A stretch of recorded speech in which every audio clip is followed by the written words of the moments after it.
సికింద్రాబాద్ సభలో మోదీ కామెంట్స్ తర్వాత కీలక పరిణామాలు జరుగుతున్నాయి. పశ్చిమ ఆసియా పరిణామాలపై కేంద్రం అలర్ట్ అయింది. రక్షణ మంత్రి రాజ్నాథ్ సింగ్ నేతృత్వంలో మరి కాసేపట్లో మంత్రుల బృందం భేటీ కానుంది. పెట్రోల్ డీజిల్ వాడకం తగ్గించుకోవాలని మోదీ సూచించారు. దేశంలో వాడుతున్న పెట్రోల్ డీజిల్లో 85% దిగుమతుల ద్వారా వస్తున్నాయి. అంతర్జాతీయంగా ఇప్పటికే క్రూడ్ ఆయిల్ ధరలు భారీగా పెరిగిపోయాయి. ఆయిల్ కంపెనీస్ కు రోజుకు 1000 కోట్ల నష్టం వస్తుంది. ఆయిల్ భారంతో విదేశీ మాదక ద్రవ్య నిల్వలు తగ్గుతున్నాయి. $7.7 బిలియన్ క్షీణించి 690 బిలియన్లకు ఫారెక్స్ నిల్వలు చేరాయి. బంగారం కొనుగోలు పైన దేశ ప్రజలను మోదీ హెచ్చరించారు. ఏడాది పాటు బంగారం కొనడం ఆపాలని పిలుపునిచ్చారు. ఇప్పటికే బంగారంపై 6% దిగుమతి సుంకం ఉంది. ప్రధాని మోదీ వ్యాఖ్యలతో బంగారంపై దిగుమతి సుంకం పెంచేస్తారని ఊహాగానాలు వినిపిస్తున్నాయి. భారత్ కు ఏటా 700 నుంచి 800 టన్నుల బంగారం దిగుమతి చేసుకుంటోంది. దేశంలో బంగారం వినియోగంలో దిగుమతులు విలువ 90% పైగా ఉంది.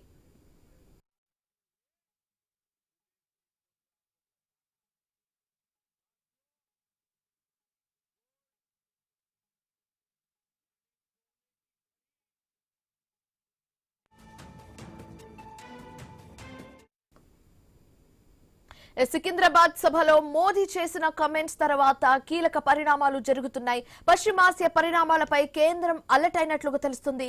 రక్షణ మంత్రి రాజ్నాథ్ సింగ్ నేతృత్వంలో మరి కాసేపట్లో మంత్రుల బృందం భేటీ కానుంది. ఇదే అంశానికి సంబంధించి మాట్లాడడానికి మనతో పాటు ఇప్పుడు జాయిన్ అవుతున్నారు ప్రొఫెసర్ డాక్టర్ జీవీఎస్ శాస్త్రి గారు, ఆర్థిక నిపుణులు అండ్ అలాగే ప్రపంచ వ్యూహాత్మక నిపుణులు. ఆయనతో మాట్లాడే ప్రయత్నం అయితే చేద్దాం.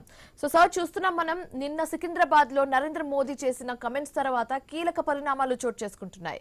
ఆ కమెంట్స్ అనంతరం ఈ రోజు కేంద్రం ఒక ముఖ్య సమావేశం ఏర్పాటు చేసినట్లుగా తెలుస్తుంది. దీనికి సంబంధించి మీ ఒపీనియన్ ఏంటి? నా ఒపీనియన్ ఏం కాదమ్మా, ఆర్థిక విధానం, ప్రపంచ ఆర్థిక విధానంలో భారతదేశ ఆర్థిక విధానం కూడా ఒక భాగం. ప్రపంచ ఆర్థిక విధానాలు 2 రకాలుగా వెళ్తాయి: కమ్యూనిస్ట్ భావజాలంతో, సోషలిస్టిక్ భావజాలంతో. మరి సోషలిస్టిక్ భావజాలం తర్వాత వచ్చేది క్యాపిటలిస్టిక్ భావజాలం. Capitalistic economy are socialistic economy. కానీ మనం ఏంటంటే మధ్యదారిలో ఉన్నాం. అదేంటంటే మిక్స్డ్ ఎకానమీ. ఆర్థిక విధానంలో రాసిన ఆర్థిక సంస్కరణలు ఏవైతే ఉన్నాయో అవన్నీ మ్యాక్సిమైజేషన్ అనే పదం మీద రాశారు. అంటే వాళ్ళకి అప్పుడు అలా అనుకుని ఉంటారు, కానీ అది కరెక్ట్ కాదు. ఎందుకంటే అప్పటికే 60 కోట్ల మంది జనాభాలో మ్యాక్సిమైజేషన్ ఉండదు. ఎందుకంటే జనాభాని మీరు కంట్రోల్ చేస్తే ఆ ఎకనామిక్ రిఫార్మ్స్ మ్యాక్సిమైజేషన్ మీద వెళ్ళాలి. జనాభాని కంట్రోల్ చేయనప్పుడు దాని ఎకనామిక్ రిఫార్మ్స్ దేని మీద వెళ్ళాలంటే ఆప్టిమైజేషన్ మీద. ఎందుకంటే మనం ఎక్కడ 60 కోట్లు, ఎక్కడ 150 కోట్లు. సో ఇది ఆల్మోస్ట్ 1.5% పెరిగిపోయింది. 2.5 times పెరిగింది. సో పెరిగినప్పుడు అంటే ఇది వాళ్ళు ప్రభుత్వం పరిధిలో ఉందని నేను అనుకోను. ప్రధానమంత్రి మోడీ గారు అన్నాడు, కానీ ఆయన పరిధిలో ఏం లేదు. వాళ్ళ పరిధిలో అర్థశాస్త్రం అనేది చేతిలో గ్లాసులో నీళ్లు కింద పోసిన తర్వాత ఇంకా అది ఆపరేట్ అయిపోతుందా, గొడ్డు పెట్టి తుడిచి లోపలికి తీసుకున్నాం అంటే ఏం జరగదు. అర్థశాస్త్రం వేరు, రాజనీతి శాస్త్రం వేరు.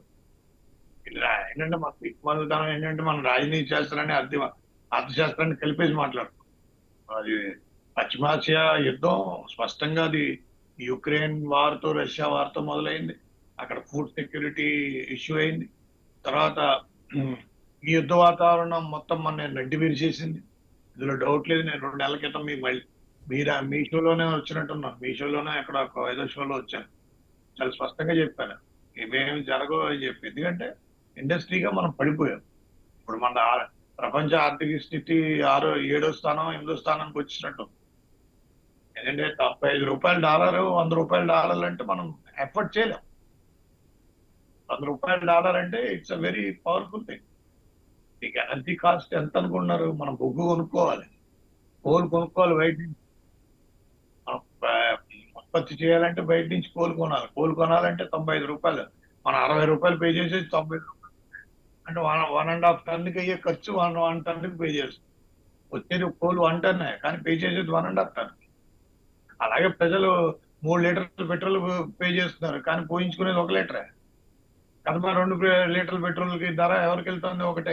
1 లీటర్ కేంద్ర ప్రభుత్వానికి, 1 లీటర్ రాష్ట్ర ప్రభుత్వానికి ఇస్తున్నాం. ఇందులో సంక్షేమ పథకాలు అని చెప్పి ఫీస్ అని మీరు పెట్రోలియం మీద లిక్కర్ మీద గవర్నమెంట్ నడుపుతూ అంటే ఆర్థిక విధానం అనేది లేకుండా చేశారు. నేను ఎప్పుడైనా చెప్తాను అసలు వీళ్ళు గవర్నమెంట్ డిస్మిస్ చేసేయడం మంచిది, ఎందుకంటే గవర్నమెంట్ ఉండకూడదు. ఇప్పుడు మీరు ఇంకా 2-3 నెలలు ఇలా వెళ్ళిందంటే మాత్రం చాలా ఇబ్బంది. చాలా powerful economical issues are emerging. ఎవరికి ఐడియా లేదు. ఏ గవర్నమెంట్ వాళ్ళు చేతులు ఎత్తేసి రిజైన్ చేసి వెళ్ళిపోతారు. వాళ్ళు చేతులు ఎత్తేసి రిజైన్ చేసి వెళ్ళిపోతారు. మేము వస్తున్న ఈజిప్ట్ చూసాం కదమ్మా. ఈజిప్ట్ ఏమైంది? అందరూ చేతులు ఎత్తేసి పక్కకి వెళ్ళిపోయారు. ప్రజలందరూ రోడ్ల మీద అడుక్కోవాల్సి వచ్చింది. లేదా ప్రభుత్వాలకి ఆర్థిక విధానం మేము ఆర్థికవేత్తలు కరెక్ట్ గా చెప్పకపోతే చాలా ఇబ్బంది అవుతుంది. నేను 1.5 ముందే చెప్పాను.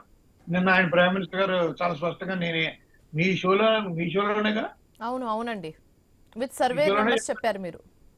నేను మొత్తం రిపోర్ట్ రాసి ఇచ్చేసాను. నేను ప్రైమ్ మినిస్టర్ చదువుతాను, నా రిపోర్ట్లు అన్ని చదువుతాడు ఆయన. సో నేను చెప్పింది చాలా స్పష్టంగా చెప్పేసాను, ఇందులో డౌట్ లేదు. ఆయన మొహమాటంగా చెప్పింది ఏం కాదు. ఇదంటే ప్రపంచ ఆర్థిక వ్యవస్థని కాదు, మన భారతదేశ ఆర్థిక వ్యవస్థ మనం అలా డెవలప్ చేసుకున్నాం. ఫిక్స్డ్ ఎకానమీ మీద డెవలప్ చేసుకున్నాం. ప్రజల నాయకులకి ఓకే, ఇంత ఇంటెన్స్ గా ఉండబోతుందన్న సిచ్యువేషన్ మనకి ఇప్పుడు తెలుస్తుంది. ఇంత ఇంటెన్స్ గా ముందు నియర్ ఫ్యూచర్ లో సిచ్యువేషన్ ఉండబోతుందని తెలిసినప్పుడు ఎందుకు ముందు జాగ్రత్తగా చెప్పలేదు? ఇప్పుడు ఎందుకు చెప్పాల్సి వచ్చింది? అంటే ఈ టైమింగ్ గురించి నేను అడుగుతున్నాను. అంటే ప్రభుత్వ ఆర్థిక విధానం ఏంటి? ప్రభుత్వ విధానంలో ఆయన ఏమైనా ఎలక్షన్స్ హడావిడి ఉంది, అప్పుడు చెప్తే మరి ఓటేరుగా. అప్పుడు ఎంత ఓటేరు? ఇప్పుడు ప్రజలకి ఇప్పుడు అసలు విషయం బయటకు వచ్చేస్తుందమ్మా. చేయడానికి ఆర్థిక వ్యవస్థ అర్థశాస్త్రం వేరు, రాజనీతి శాస్త్రం వేరు. అర్థశాస్త్రం అనేది పార్టీలకు సంబంధించింది కాదు, ప్రజలకు సంబంధించి. వీళ్ళు పార్టీలతో మాట్లాడతారు అర్థశాస్త్రాన్ని. ఈ దిక్కుమాలలో అందరూ పార్టీలను అడ్డం పెట్టుకుని అర్థశాస్త్రం మాట్లాడతారు. అది కాదురా బాబు, 140 కోట్ల మందికి అర్థశాస్త్రం ఒకటే. వైఎడ్యుకేట్ MX+C సి కాన్స్టెంట్ అర్థశాస్త్రం మీకైనా ఒకటే, నాకైనా ఒకటే, ప్రైమ్ మినిస్టర్ గానే ఒకటే, చీఫ్ మినిస్టర్ గానే ఒకటే, ఎవరికైనా ఒకటే. ఎవరికైనా ఒకటే. అది తెలీదు, అది తెలిసి మాట్లాడరు. ఇప్పుడు చూడండి, ఇప్పుడు విజయ్ చూడండి, 6 సిలిండర్ ఫ్రీగా ఇస్తాను, 8 గ్రాముల గోల్డ్ ఇస్తాను. ఎవరబ్బా సొమ్మని? ఏ రకంగా ఇస్తారు? 30 రూపాయలు వ్యాట్ తీసేయండి సరిపోతుంది, ఇంకేం అక్కర్లేదు. మీకు దమ్ము ధైర్యం ఉంటే పెద్ద పెద్ద లీడర్ల పేరు చెప్పే లీడర్ అయితే మీరు ఫ్లైట్లో తిరగడం మానండి. మీ ఎమ్మెల్యేలందరికీ కార్లు తీసేయండి, సైకిల్ మీద వెళ్ళమనండి. న్యూజిలాండ్ ప్రైమ్ మినిస్టర్ సైకిల్ మీద వెళ్తాడు. న్యూజిలాండ్ ప్రైమ్ మినిస్టర్ సైకిల్ మీద వెళ్తాడు. ఓ పోలీసుడు ఎదురు ఉంటాడు, పోలీసుడు వెనకాల ఉంటాడు, అంతే. వాళ్ళు కూడా సైకిల్ మీద ఉంటారు. ఆయన ఆఫీస్కి సైకిల్ మీద వెళ్తాడు, ఆయన ఆఫీస్ నుంచి సైకిల్ మీద వస్తాడు. మీరు సింప్లిసిటీని ఎందుకు మెయింటైన్ చేయట్లేదు? మీరు ఆర్థిక వ్యవస్థను ఇష్టం వచ్చినట్టు రాశారా? ఎవరు పడితే ఎవరికి ఏది కనబడితే అదే. ఎక్కడ ప్రాజెక్ట్ కట్టాలంటే అక్కడ కట్టాలి, ఒక విధానం లేదు. ఆర్థిక వ్యవస్థ అనేది ఒక పెద్ద ఇది. ఇప్పుడు రిజర్వ్ బ్యాంక్ ఆఫ్ ఇండియా మీరు ఏం చెప్పింది? SLR CLR ఇవన్నీ అంతే. ఇప్పుడు మీరు బంగారం కొనద్దే ఒక ఏడాది పాటు అన్నాడు. అంటే ఏడాది పాటు బంగారం కొనకపోతే మరి మొత్తం ఆ ఇండస్ట్రీ అంతా ఇదైపోతుందిగా. దాంట్లో 2 కోట్ల మంది పని చేస్తున్నారు. అది కూడా ఒక ఇంపాక్ట్ అని చెప్పొచ్చు. చాలా ఫ్యామిలీస్ ఇంపాక్ట్ పడుతుంది. ఇప్పుడు గ్యాస్ సిలిండర్లు మీకు కమర్షియల్ గ్యాస్ సిలిండర్లు ఇవ్వమని ఉన్నారు అంటే దాని అర్థం ఏంటి? LNG మనకి ఇప్పుడు ఇబ్బంది. ఇక్కడ ఖతర్ అది సెటరేట్ అవ్వడానికి కనీసం 2.5 ఏళ్ళ నుంచి 3.5 ఏళ్ళు పడుతుంది. అంటే ఈ టైంలో మనకు చాలా ఇబ్బంది ఉంటుంది. ఎలక్ట్రిసిటీ కూడా ఇబ్బందే, ఇంటర్నెట్ ఇబ్బందే. ఇంటర్నెట్ అవుట్ ఆఫ్ అయిపోతున్నాయి. ఇంటర్నెట్ కూడా కట్ అయిపోవచ్చు, ఏమో చెప్పలేం. ఓతీస్ ఆ కేబుల్ కట్ చేస్తే, అమెరికా నుంచి ఆస్ట్రేలియా దాకా వెళ్ళే కేబుల్ కట్ చేస్తే 65% నుంచి 85% మన ఇంటర్నెట్ డౌన్ అయిపోతుంది. ఇంటర్నెట్ డౌన్ అయిపోతే మనకి ఈ డిజిటల్ ఎకానమీ మీద అనవసరంగా 40% క్యాప్ పెట్టుకోవాలి. Digital economy cash economy run అవ్వాలి. ఎవరు చెప్పాడు? ఏ దిక్కుమాలని ఆర్థికవేత్త చెప్పాడు? డిజిటల్ ఎకానమీ మీద దేశం ఎప్పుడు నడక. స్విట్జర్లాండ్ మొత్తం ఎకానమీ, స్విట్జర్లాండ్ మొత్తం డిజిటల్ చేయొచ్చు. వాళ్ళు ఎప్పుడు చేయరు. ఎందుకు? వాళ్ళకి తెలిసి ఏదో ఒకటి జరుగుతుందని ముందుగానే గ్రహించారు వాళ్ళు. 40% క్యాప్. డిజిటల్ ఎకానమీ 40% ఉండాలి, క్యాష్ ఎకానమీ 60% ఉండాలి.